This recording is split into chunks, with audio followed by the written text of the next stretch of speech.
ಎಲ್ಲರಿಗೂ ನಮಸ್ಕಾರಗಳು. ನಾವು ಇಂದಿನ ವಿಡಿಯೋದಲ್ಲಿ ಮಹಾರಾಷ್ಟ್ರ ನೃತ್ಯ ಕಲೆಗಳ ಬಗ್ಗೆ ತಿಳಿದುಕೊಳ್ಳೋಣ. ಲಾವಣಿ ಮಹಾರಾಷ್ಟ್ರದ ಅತ್ಯಂತ ಪ್ರಸಿದ್ಧ ಜನಪದ ನೃತ್ಯ ಮತ್ತು ಸಂಗೀತ ಶೈಲಿ.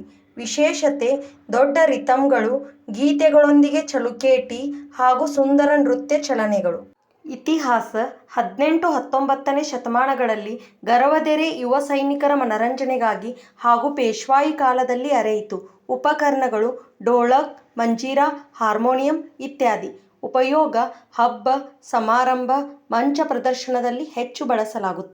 ಕೋಲಿ ನೃತ್ಯ ಮಹಾರಾಷ್ಟ್ರದ ಮೀನುಗಾರ ಸಮುದಾಯದ ಜನಪದ ನೃತ್ಯ. ವಿಶೇಷತೆ ಸಮುದ್ರ ಜೀವನ, ದೋಣಿಯ ಚಲನೆ, ನೆಟ್ ಎಸೆದು ಮೀನು ಹಿಡಿಯುವ ಹಾವಭಾವಗಳನ್ನು ನೃತ್ಯ ಮೂಲಕ ಪ್ರದರ್ಶಿಸುತ್ತದೆ. ಲಕ್ಷಣ ಹಂಚಿಕೊಂಡ ಗೀತ, ಸಮೂಹ ನೃತ್ಯ ಚಲನೆಗಳು, ಹಬ್ಬದ ಉತ್ಸಾಹ. ತಮಾಣ ನೃತ್ಯ, ಹಾಡು, ನಾಟಕ ಸಂಯೋಜನೆ. ವಿಶೇಷತೆ ಹಾಸ್ಯ, ಕಥಾನಕ, ಸಾಮಾಜಿಕ ವಿಷಯಗಳನ್ನು ಗಾಯಕ ನಟರು ಹೊಸ ಶೈಲಿಯಲ್ಲಿ ಪ್ರದರ್ಶಿಸುತ್ತಾರೆ. ಸಂಬಂಧ ಲಾವಣಿ ಹಾಡುಗಳು ತಮಾಷಾದ ಭಾಗವಾಗುತ್ತದೆ.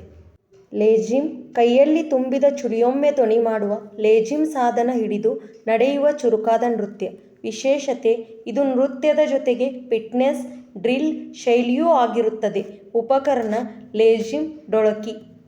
ಪೋವಾಡ ಅಥವಾ ಪಾವಾಡ ಶೌರ್ಯಗಾಥೆಗಳ ಕುರಿತ ಕಥಾ ಸಂಗೀತ ಶೈಲಿ, ನೃತ್ಯ ಮತ್ತು ಹಾಡಿನ ಸಂಯೋಜನೆ.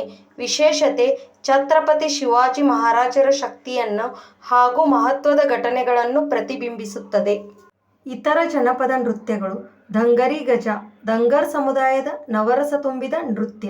ಪುಗುಡಿ ಮಹಿಳೆಯರ ವೃತ್ತ ಆಕಾರ ಚಲನೆಗಳೊಂದಿಗೆ ಗಾತ್ ಗೀತೆ ಹಾಡುತ್ತಾರೆ. ಡಿಂಡಿ ಭಕ್ತಿ ಗೀತೆ ಗಿಳಿತವಾಗಿ ನಡೆಯುವ ನೃತ್ಯ.